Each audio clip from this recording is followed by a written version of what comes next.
नमस्कार, आप सबका स्वागत है एक बार फिर से तंत्र सत्य की खोज में। मैं विभा डॉक्टर गणेश दुबे जी के साथ, और आज हम तंत्र की जब बात करते हैं तो उनसे पूछेंगे कि भ्रम और ब्रह्म क्या है। तो दुबे जी, आप बताएंगे कि जब हम तंत्र की बात करते हैं तो मिथ क्या है और रियलिटी क्या है, भ्रम क्या है या ब्रह्म क्या है? देखिए, आपने जो प्रश्न पूछा है इसका जवाब ढूंढने के लिए हमारे ऋषि मुनि साधु संत महात्मा कई वर्षों से लगे हुए हैं। क्योंकि देखिए, ब्रह्म और ब्रह्म की स्पेलिंग एक अगर देखें और उनका प्रोनाउंसिएशन देखें तो ऑलमोस्ट एक जैसा ही है, लेकिन ब्रह्म और भ्रम में बहुत फ़र्क होता है। ब्रह्म सत्य है और भ्रम झूठ है। जो तंत्र में जो मिथ्या दिखाई जाती है, जो आकर्षण, जो वशीकरण की बातें की जाती हैं, जो 100% गारंटी के साथ कार्य किए जाते हैं और जो अलग अलग विषयों पर बात करते हैं लोग कि इतने घंटों में, इतने दिनों में, इतने समय में ये कार्य हो जाएगा, ये सब भ्रम है। और ब्रह्म वो है जिसकी जानकारी अगर आप जान लें, जिसको आप जान लें, सत्यतापूर्वक जान लें और अपने जीवन में उतार लें तो आपका जीवन परिवर्तित हो जाता है। ब्रह्म सत्य है। तो तंत्र में जब सत्य की बात होती है तो हम बात करते हैं इसके और विस्तार की, क्योंकि यह तो पिंडे तत् ब्रह्मांडे, ऐसा कहा जाता है कि हर पिंड में ब्रह्मांड है और हर ब्रह्मांड, सारा ब्रह्मांड पिंड से बना हुआ है। यानी एवरी सेल से पूरी सृष्टि बनती है, एटम से सृष्टि बनती है और हर एटम के अंदर एक यूनिवर्स है। वेस्टर्न साइंस ने बहुत इस पर रिसर्च करने की कोशिश की और गॉड पार्टिकल ढूंढा भी, लेकिन गॉड पार्टिकल के अंदर उनको वही लाइट और वाइब्रेशन मिला, तो उसके आगे उन्होंने बात करनी बंद कर दी। क्योंकि नाद ब्रह्म पर हम बहुत दिनों से बात कर रहे थे, क्योंकि वो सत्य था। जब आपने मिथ और रियलिटी की बात की तो आप बताएंगे कौन से ऐसे मिथ हैं जो भ्रम है, जो हमें तंत्र से दूर रखते हैं? देखिए, तंत्र सिर्फ छलावे का विषय नहीं है, तंत्र में सिर्फ धोखाधड़ी नहीं है, तंत्र सिर्फ वासना का विषय नहीं है, तंत्र में किसी को चोट पहुंचाना या नुकसान नहीं है। तंत्र सृजन का कार्य है, तंत्र क्रिएशन का कार्य है। तंत्र में सृष्टि की रचना की जा सकती है, तंत्र में भविष्य बनाया जा सकता है। तो मिथ यही है कि लोगों को डराना, धमकाना, लोगों को बेवकूफ़ बनाना कि ये मारण हो जाएगा, वो हो जाएगा, किसी ने किया कराया कर दिया है, तो ये सारा मिथ है। सत्य ये है कि इससे आप भविष्य सुधार सकते हैं, इससे आप सत्य को जान सकते हैं, इससे आप स्वयं को जान सकते हैं। तो आप ये कहना चाहेंगे गणेश जी कि तंत्र एक टेक्निक है जो सच है, लेकिन लोगों के क्यों डर के वजह से हम उसे एक मिथ की तरह क्रिएट किया गया है और उसका फायदा भी उठाया गया है। गणेश जी, आप बताएंगे कि तंत्र में शिव और काली का प्रयोग क्या है?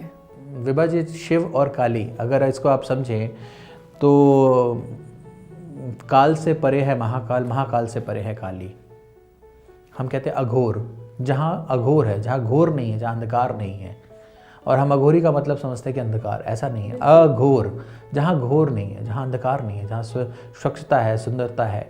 तो इसके लिए जाने के लिए मार्ग पे हमें शिव और काली के मार्ग पे जाना पड़ता है। देखिए, अगर आप शिव और काली को अगर अच्छे से समझें और दोनों पर से मात्राएं हटा दें, अगर हिंदी की मात्राएं हटा दें, बड़ी ई की मात्राएं, तो शिव शव हो जाएगा और काली काल हो जाएगी। तो अगर नियंत्रण है तो शिव और काली है, अनियंत्रण है तो शव और काल है। तो अगर आप शव और काल को जानना चाहते हैं तो अपने अंदर की मात्राएं हटाइए, तो तंत्र को जानिए, एक्सपेंशन करिए, तो तब आप शव और काल को जान सकते हैं। वरना आप मात्रा में रहेंगे तो शिव और काली की आराधना करिए। बहुत खूबसूरती से आपने ये बात बोली। जब हम तंत्र की बात करते हैं तो एक त्राटिक विधि भी है। एक त्राटक है जब हम एक तरह से एक मत होके किसी उस पर कॉन्सेंट्रेट करते हैं, और दूसरा आप बता रहे थे जब आप अंदरूनी अंदर के नैनों को अपनी ही तरफ मोड़ते हैं, वो भी तंत्र की तरफ ले जाता है। उसके बारे में बताएंगे? देखिए, आप ये बात समझिए कि आँखों का काम है देखना। अगर वो खुली हैं तो बाहर देखेंगी और बंद है तो अंदर देखेंगी।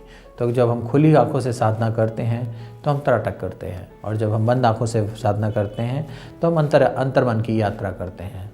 तो आप इसको इस तरह से समझिए कि खुली आँखों से आप ब्रह्मांड देख रही हैं और बंद आँखों से आप अपने अंदर की ज्योत देख रही हैं, और देखते दोनों में ही एक ही कार्य करते हैं, अंधेरे से प्रकाश की तरफ जाते हैं, अपनी ही रोशनी देख पाते। तो तंत्र एक ऐसा टेक्निक है, ऐसा टूल है जो आपको आपसे ही मिलाता है, आपकी रोशनी से ही मत कराता है, आपके अंदर के अंधकार को दूर करता है और उसमें प्रकाश लाता है। बहुत खूब। जब हम तंत्र की बात करते हैं तो कुछ देवियों का प्रयोग भी आता है, जब हम देवियों के लिए जब हम बात करते हैं, और साथ में स्त्रियों का प्रयोग किस तरह से, स्त्री का महत्व क्या है तंत्र में, इसमें कुछ रोशनी डालेंगे। तंत्र में देखिए स्त्रियों का बहुत महत्व है। यत्र नारीस्ति पूजन्ते तत्र रमते देवता। जहाँ नारियों की पूजा होती है वहाँ देवता का वास होता है। और हमारे तंत्र जगत में योनि तंत्र में और कौल तंत्र में तो ये भी माना जाता है कि योनि में काली, दुर्गा और सरस्वती का वास है। आदि, कादि और सहादि, यही 3 तंत्र के विशेष आयाम भी हैं। कादि यानी काली, आदि यानी लक्ष्मी, सहादि यानी सरस्वती। तो अगर इसको इस तरह से समझें तो शिव, ब्रह्मा और विष्णु यानी क्रिएटर, सस्टेनर एंड डिस्ट्रॉयर। तो हमारे यहाँ तंत्र में स्त्रियों का इतना महत्व है कि वो सृजन करने की शक्ति रखती हैं, पालन करने की शक्ति रखती हैं और संहार करने की भी शक्ति रखती हैं। तो हमारे तंत्र जगत में स्त्रियाँ हमेशा देवी स्वरूप रही हैं। स्त्रियों के आए दिन हम ऐसे केसेस सुनते हैं कि जहाँ पे उनके साथ दुर्व्यवहार किया है। उसके बारे में आपका क्या विचार है?